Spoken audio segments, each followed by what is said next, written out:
नमस्कार। पाणीपाग को नहीं आज सबुठ बड़ खबर। बंगोपसागर में गोटे लघुचाप सृष्टि होती अधिक शक्तिशाली होती। आसंता 2 दिन ओडिशार केतक जिले में प्रबल वर्षा होबार संभावना अच्छी। समस्ते सतर्क रुहतु। अक्टोबर मासर पाग यह समय पाग जेकोसी मुहूर्त रंग बदल पारे। 1999 महाबात्या कथा आज भी लोक मन में भय सृष्टि करुच्ची। सेतेबेले प्रस्तुति सूचना मिल नाला। बर्तमान आम पूर्व सूचना पाइछु। तेबे पाणीपाग विशेषज्ञ कहते जे लघुचाप जी गभीर हो पाग से विपदजनक होबार संभावना अच्छी। यही समय आमको सामान्य भूल करने महंगा पड़ पारे।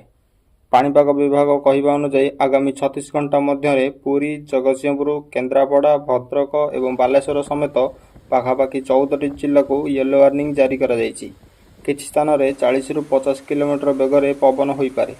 बिजुली और घड़घड़ी बढ़िवार संभावना अधिक रही।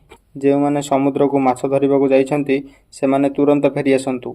समुद्र भितर को जीवाकू संपूर्ण मना करा जाइछि।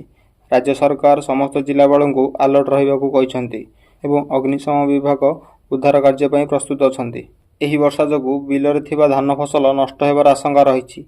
यह सहित कटक और भुवनेश्वर भली सहर में पानी जमीवार समस्या देखा देई पारे। गाड़ी चलाचल में असुविधा हेबार संभावना अछि।